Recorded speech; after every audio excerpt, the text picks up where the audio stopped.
bring you the game here between Slam and TheViper in the lower bracket final for the Escape Gaming Masters.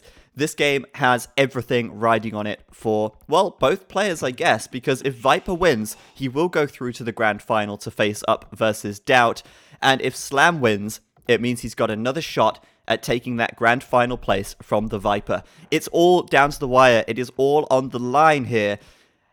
And once again, I'm joined by T90 and Nubford. T90, take it away. I will take it away. Slam just finding his sheep now, Zach. We're talking about all these different things and how important this is for Slam and for Viper. Slam, obviously, if he loses, he's eliminated. Just now finding his sheep. He got one back, which is nice, but he had to scout with villagers, which is what you need to do in those situations. Not a great start for him, but let's look at his map. He does have the berries above his TC and a wood line there as well. And these wood lines are pretty close to his TC, so that's going to be pretty good. A wood line to the right then, and a gold. Now, on Gold Rush, often what you'll see is players will wall the front of their base, possibly drush or go archers or something, maybe get to the castle age, and then they're going to slowly migrate towards the middle. So the middle is not the focus early on. If they have the gold, they have the wood, they have the space, they're okay. And I think both players will. Now that I look at Viper's map, he does have a gold right next to his town center on the left where he's putting that lumber camp now. I feel like he has safe deer in the back. It's not as bad as it was. For some reason, I'm getting memories of the game that Nilly and I casted with. Viper always seems to have his deer in a safe spot way back there. He could always mill them, but actually it's not the best because he probably would prefer to lure them. Yeah. His wood line seems safe though, and Viper could wall the front of his base. These bases are pretty good for both players. And I have to say, I think I prefer Viper's map, to be honest. I mean, the deer are in the back, but it's a really long lure. He might try it, but it's really far. And also his boar in the center of the map here is very far as well. Right next to the center gold. And look at that. My God, that wolf. Holy crap. Homing wolves. Why are the wolves attacking? Get wrecked, Viper. But seriously, why were the wolves aggroed there? He was nowhere near. Do the wolves have like bigger vision on a hill? We should know the answer to this. What difficulty level are they supposed to play on? Because it's on moderate right now. That's ridiculous. The range of those wolves. But Viper did get a loom in time, so this isn't too bad. He'll kill the wolves, or, well, he should kill the wolves. This guy's still going to town, and he's safely going to get the boar in. That could have been a catastrophe, could have been a disaster. Viper, though, does manage to react well, and even land. Look at that. He even gets the boar so perfectly under the town center. I know. I mean, he just... It's disgusting. It really is. I mean, there's no... Like, if that was me, I would have lost 6 villagers right there. I mean, it's just unbelievable. But, okay, Viper, I think I prefer his map, to be honest. The safe gold in the back could be a really defining factor of this one. And Slam's gold is on the other side of his tree line, on the right side. So, I don't like that for him. At the same time, you know, maybe it's a little bit easier for Slam to defend, but then again, his stone is way out on the front, and if Viper gets aggressive with towers or something, you know, he could lose access to that stone. But I just want to say one thing. How often does the Viper go forward and start dropping towers and all that? Not often. Like, he never does it. He never... No, see, the reason... Go ahead, Zach, but I have a theory. Okay, Doubt, Viper, Jordan 23, all these top players, they all have similar styles. They'll attack, but they won't overcommit because their economy, they know their economy is the most important thing. They know if they lose a fight, it can be game over. So the difference between Slam and Viper has been obvious, and Slam and Doubt has been obvious. Doubt and Viper, similar styles to where they will boom up their eco and they will have a calculated amount of attack. They won't go all in, like ever. You'll rarely see it with those players. So I don't think Viper likes that situation where he runs forward and he has no eco back at home. So it's very different. But Zach, didn't Viper get attacked by a wolf last time we casted Gold Rush with him? He did. It was versus versed out. Yeah. Yeah, I think it was the So Borliorer as well. The wolves came and killed yeah. the Vil. That was pretty funny. I don't know how the wolves aggroed on him from that far away, but you know sometimes it just happens. Yeah. But honestly, I just want to go back to the point of Viper's play style. It's so different. But I want to point out as well that every single time Viper has lost, well, not every single time, but let's say like a very high percentage of the time that Viper loses games, it's when his opponent goes really aggressive forward, puts him under Yeah. immense pressure, and Viper just like eventually crumbles under the pressure. Yet you never see the Viper playing in that style. And on a map like this, it could make a lot of sense because, like I say, the stone from Slam is easily denied by towers, and he could very easily tower behind this wood line and disrupt the wood and really just mess Slam up, but he never does it. And, you know, I'm really curious as to why, really. Obviously, he's one of the best players in the world. We know this from his tournament record and past record, and he obviously has a good reason for not being aggressive like that. Maybe it's just the fact that more often than not, it does pay off in his favor. Yeah. Well, some players are more comfortable with certain things. A lot of players like Vinchester, I'm sure you know, he's not obviously participating today. Vinchester is a very aggressive player, but he loses games because he's too aggressive, you know? So some players prefer different things. And Viper, I think he's so good, he recognizes how much he can put into an attack without it being a huge risk. Yeah. This Drush is coming in now. Yeah. Good wall from Viper. But that's always the same in RTS games. It's always about risk versus reward. I guess in any strategy game, it's always risk versus reward at the end of the day. And at some point, you have to take a level of risk. And the bigger the risk, generally the higher the reward. And in the case of players who go all in, they take the biggest risk, and the biggest reward is actually beating the Viper. And that's when that happens, you know? Whereas the Viper never needs to take that risk because he doesn't feel that need. I would say, though, that Viper actually missed 2 sheep back here, and he hasn't scouted the top. Yeah, look at the fog of war. Yeah, properly. No, he has scouted the top, actually. He's open there. But he's up to the feudal now, and Slam, still in the Dark Age, about to click up with his 3 militia, going to town on the Palisade. But, you know, this militia Drush really not achieving anything so far. Yeah, Viper's doing a good job right now. He's walled the front of his base, like I said earlier on. He's going to go scouts, I assume. It's a shame he doesn't have the sheep, though, and that's really unlucky. I think he's sending a villager out there to wall, so he should find the sheep. And he's back there now on the deer I talked about. Nice and safe. He doesn't have to worry about any Drush coming over here to kill the deer or anything. Yeah, it's a perfect spot for him. Something I would just add here, look how many villages he has on berries, 7. That's because he's not got the sheep. He's actually in a bit of a mess right now because he's trying to make scouts, but he can't afford scouts and villagers because he doesn't have the food income. He's actually only got 1 villager on a farm. He's got the 7 villagers on the berries, and as we know, villagers gather from berries incredibly slowly. So it's super slow for Viper. I feel like he's really messed up here with not having the sheep and mis-scouting that. He's taking the shorefish, but this is not what he wants right now. He would really like to be able to make more scouts, and you can see that even making a scout before a villager here, just to prioritize getting that 3rd scout and counter-attacking a little bit. But, you know, back at home, this has bought enough time for Slam to wall, and it's an incredibly easy wall for him. As we were saying earlier, he does have a map that's super easy to defend. I don't like the scout choice from Viper, and it's so funny. We'll always say, why would Viper do this? And then, whoa, we know. We know why. But scouts are not good on Gold Rush, in my opinion. Neely talked about it earlier.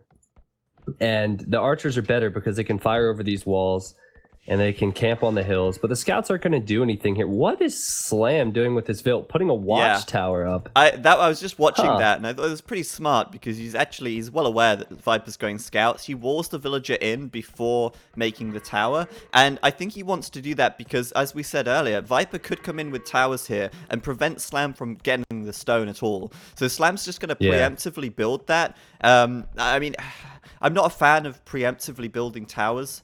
I feel like if you're not placing a tower aggressively, you should wait until your opponent towers you first. But there's always, I guess, a risk with doing that as well, because there might not have ever been a reason for Slam to build this, and now he's just slowed down his 2nd and 3rd TC and forced himself to have to gather stone. But it could also be that Slam's planning on taking stone now and wants to secure that so he can build more towers later on. But let's see. I mean, Viper's adding more scouts at the moment, and it looks like he's pretty committed to this with a 6th scout, I think, coming out, or 5th scout. I think Viper has to make a couple more now, just so he can secure the map control, because if spears come out, those scouts are going to do nothing. I can't help but think that it is Slam's plan to collect stone later in this game so he can get a castle up. We know what he likes to do with Vietnamese, and it is the Rattan archers. So for now, he's not going to have enough eco to be able to wait for a castle, so he's going to make some archers and go into crossbows, and he'll be up to castle age first. But I think he wants that stone. Yeah, and interestingly, I was just watching Viper here mining some stone as well. His villagers here just running back and building a mining camp on his own stone mine. So Viper sees that Slam's putting a tower on the stone. He knew that, and his response is to start mining stone himself. And I think that's a very sensible thing to do, because if a tower rush comes in, he needs the stone to defend it. Right now, though, Viper, very low on wood. His economy has been stretched incredibly thin so far, but I can't help but notice how many scouts he's really massing up here, and how little he's able to do with them at the moment. Yeah, it's peculiar, isn't it? Oh, is he going to go forward? Oh, speak of the devil. I mean, come on. We were just saying Viper never goes forward like early game. Yeah. Now he is. Now he is with 5 Curse vills. the commentator. Oh, I know. Every time. Every dang time. We could watch 1,000 games, Viper wouldn't go forward once, and then the one time where we point it out, he'll go forward. So Yep. It's ridiculous. But it's interesting that he is deciding to go forward here, because he already knows that Slam's put a tower on the stone. Maybe it's more the case of, okay, well, this tower is completely unprotected. I've got scouts with bloodlines. What are you going to do? And what is Slam actually going to do? He's going to lose his archers here. This is a terrible fight for him. Oh my god, that's so bad. Slam having to bring his villagers into the fight. He cannot bring his villagers into this. These scouts have +1 defense and bloodlines. Slam's going to lose his... This is a disaster. Absolute disaster for Slam. No way. There's no way that Slam was expecting this. There's no way he's expecting these scouts with bloodlines. And now he's paying for it. Maybe he should have been scouting around a little bit more with his scout. That tower's going to go down, and archers lost, and villagers are now fighting scouts. This is not what you want. This is so funny. Jeez. Typical Viper style. He'll break the tower down with his own villagers and build his own tower there instead, just asserting dominance, you know. But something we may have missed so far is actually Slam's upgrade to the Castle Age, and he is now actually up. He's making some spears, and if he can just defend from these scouts, he's not doing a terrible job, to be honest. He's not lost many villagers. In fact, I don't think he's lost any yet. This might not be so bad, because spears coming in, and probably crossbow very soon as well. Yeah, that tower's going to be annoying, though. Once the tower is garrisoned, it's going to be right next to the ranges, and, you know, these archers, if they are crossbows, they will go down, and Viper recognizes this, and, of course, Slam is idle. But this is similar to last game, where one player is going aggressive in the Feudal Age, the other player's in the Castle Age. Slam hasn't really been harassed back at his eco. He's just sending villagers forward. I think he has a window now to do damage back at Viper's base. Yep. But Viper's going to try and stall him. He'll immediately stop the tower. This is great. Viper actually running away. 1 villager here, 1 HP. No problem. Just going to walk it off. No sweat. Might be bleeding out, but he can still manage to walk across the map. I'm just waiting for him to run into some wolves. It's probably going to happen. Yeah. And meanwhile, Viper's running into the back of Slam's base. But Slam, I mean, that really wasn't too bad, actually. He actually dealt with a lot of those scouts, and I think that actually turned out pretty well for him. All in all. Okay, so Slam has made a little bit of a mistake. He hasn't finished off Viper's tower. Oh. And Viper's tower has been attacking these villagers, and one almost died. So I don't know why he didn't continue with that. Interesting. But it looks like he sent 2 of his own villagers forward, or maybe that was a mistake as well. Yeah, I noticed that. Slam misplay. sending the vills forward as well to chase the villagers of Viper back home. Interesting. Viper closing his walls up now to stop the Slam counterattack. And this is where Slam would really like to put down a second town center. But because he put that stupid tower down, I'm so annoyed at that. Because seriously, there was no need. That tower literally invited Viper over to his base to break it down for free. And I'm so annoyed by that, because now Slam actually can't put his second town center down and secure some of this nice gold in the center of the map. But I mean, maybe that's not the biggest deal, but at the same time, Slam isn't really making that much military either, and he's hardly counterattacking as well. I don't know. This has been really unconvincing from Slam. I mean, why is this tower being attacked by a spear and crossbows? He has lost, I believe, 2 or 3 units to that tower when it was at 100 HP, and he should have just killed it with villagers. Yeah. He has a moment now to mass crossbows before Viper probably goes, well, into archers himself.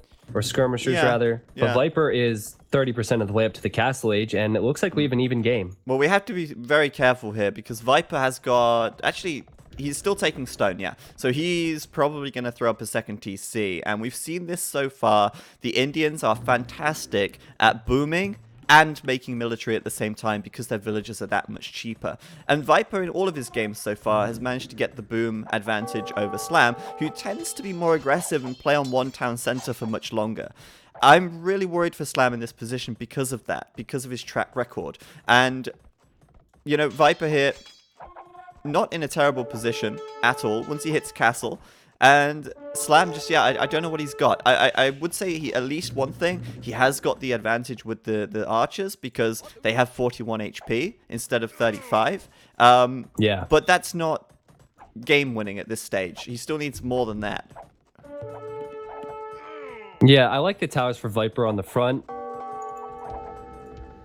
Slam needs to make a decision. Is he going to pressure the middle, which is what Viper normally does, or is he going to boom up a bit? Villagers running forward, are they going to build a mining camp?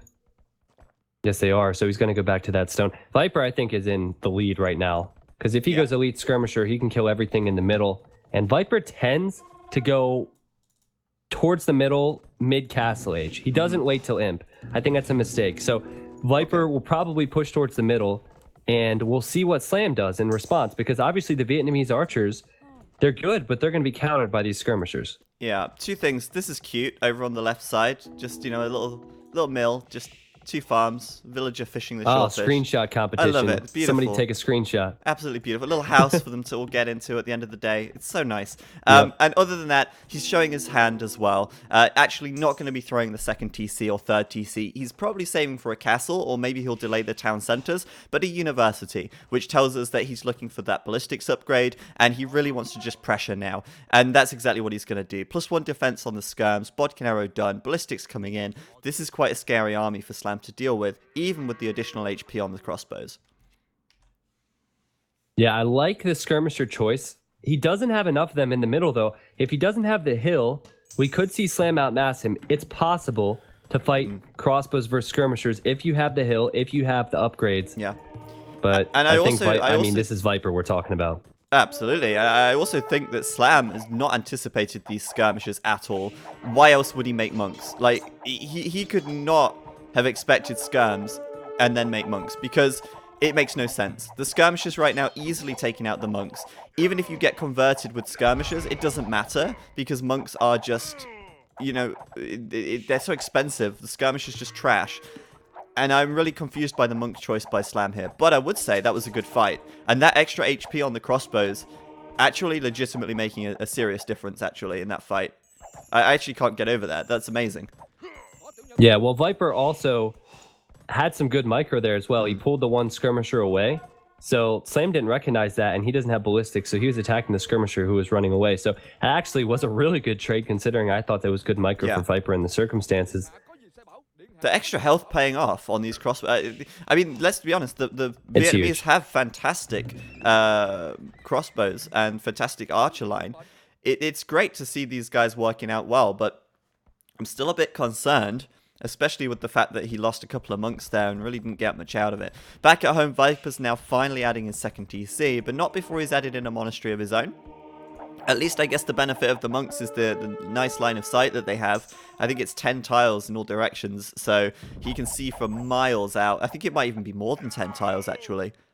I'm pretty sure that's like, is it 11 or 12? It's an insane range anyway. So he can see Viper's army and position around that, trying to hug the hill as best he can, and adding a siege workshop and knights. Great choice by Slam. Yeah, there's that stable we were looking for. And Viper's going to have to go back here. This is not a fight he wants to take.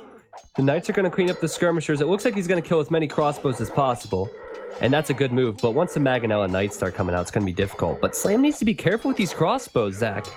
He's losing a lot of expensive units. Exactly, and for what? Just skirmishers? It's no big deal to lose the skirms at this stage for Viper, I feel. And Viper now immediately switching into camels, and of course, here's the Indians. An easy camel switch for him, and he gets the additional +1/+1 on the camels for free. It's a nice position for Viper, to be honest, and Slam now with this Mangonel, he should have garrisoned that inside of the workshop instead of sending it out. And Slam asking population of Viper. Viper says 71. That's actually a lie. He's actually at 66, and I'm surprised to see Slam actually asking what Viper's population is. It certainly doesn't show much confidence, that's for sure. Exactly. That's normally what you ask before you call GG. Yeah. And what was that from Slam? Why did he send that Mangonel out of the Siege Workshop? He just didn't have the gather point Pointless set, I decision. think. I just don't think he set the gather point, and it just came out, and then that's it. The Mangonel's gone. Now, this is what we were talking about before. Mid-Castle Age, this is when Viper ramps it up, and he's coming in now with Rams, Monks, Camels, Skirmishers. It's the same unit composition he used earlier. Oh, no, who was it? It was on Kilimanjaro. It was Nikov, I think. Viper versus Nikov. Yeah. The same thing happened, and Slam's calling it. He's got nothing left. Viper, he's going to get the win just like that. Yeah, and that gives me an empty, hollow feeling inside. Viper did a good job, but I think back to the tower that Slam didn't kill, and he had to run villagers away from it. It was at 100 HP, and losing a couple units there, and then that Mangonel, and standing those crossbows underneath the skirmishers. It could have been better for Slam, and a lot better for Slam, but Viper advances, and Slam nicely says, good luck next. Good game, though. Yeah, I mean, it was interesting. I think Viper held an edge the entire time, to be honest. I didn't feel at any point like Slam truly had an advantage that game. Yeah. I think even playing the Vietnamese into the Indians is difficult because, yeah, I mean, it's really tough because you've got so many counters that the Indians can throw at you. The skirmishers, for example, I really like the so Indians. easy. Yeah, exactly. And we said before they can boom as well. You notice how Viper added his second TC. This isn't like a full boom 3 TC. This is like 2 TCs, semi-boom, semi-aggression. And it works so well because each of his villages just cost like 38 food or something. It's so cheap. With the exactly. With the villager cost coupled with the elite skirmisher and camels, what do you do against that? It's a perfect combo. And Viper actually versus Nikov, we thought back. He went scouts and he transitioned into the same thing. So maybe Viper, when he goes scouts, and I feel uneasy about it, has a game plan with this Civ, and he's executing well. Yeah, I completely agree. Maybe Notepad has something to add for this one as well, but it wasn't such a long game. I don't think there's a huge amount left, but I'm sure he's picked up on something that we missed. Yeah. It felt so weird that when the Viper went aggressively there with about 7 scouts, bloodlines, +1 defense, 5 aggressive villagers, and how did Slam react? Pulling 8 villagers of his own, sending the 4 archers out, 1 spearman, or trying to seek the fight there. The reasoning behind that was he did not want to get aggressively towered behind his wood line and against his gold spot. But at that point, the Viper didn't even know the gold spot. I think the better reaction would have been just have your second archery range behind your walls and build a market, buy 100 stone, build a defensive tower behind your wood, and buy time. And then with expos and some spearmen, you can just wreck what the Viper had. But going for a full fight there with villagers, he lost so much time, all the advantage. And I think from there on it was an uphill battle again. And I think when he really lost it was the fight in the middle, where he had roughly 15 expos and 2 knights against 15 skirmishers, and he lost all his expos. Just pull back your expos and let the 2 knights kill all the skirmishers. And then he still had an army to counter the skirms, to fight against magnates, to actually protect his magnates as well. And but it felt like the first attack, and it was an interesting decision there with the aggressive tower coming up, or like the defensive tower. If he just had it walled at the front as well, the game would have looked totally different, because then the Viper could not have went for the full aggression against the tower there. Very interesting stuff. I think I will have to ask Viper later on, not Viper, Slam later on, what his decision making was there. Yeah, so there you go, guys. Slam knocked out of the lower bracket grand final, or final, sorry. And that means, I mean, this, I can't believe this. This is crazy because considering we had a qualification stage which introduced more players, we saw players like Bact and Tim and other really great players entering into the qualification here. We're actually going to see the Viper versus Doubt for the grand final. Well, doesn't that sound familiar? I've never seen that before. I didn't cast a set of games like that recently at all. No. What could it be? Maybe Battle for Angkor? Yeah. Oh, yeah, that was right. Viper versus Doubt in Battle for Angkor. That was the grand final. So once again, we see the Viper versus Doubt in a grand final. And I can't believe it's the same result again. After 3 days of action, we end up with the same two players, but it really is a testament to their skill and expertise in this game. Now, Doubt has the advantage, in theory, because he's coming from the winner's bracket, and Viper will be coming from the loser's bracket. So, man, we're going to be getting that underway in just a minute. This is a best of 5 coming your way between the Viper and Doubt.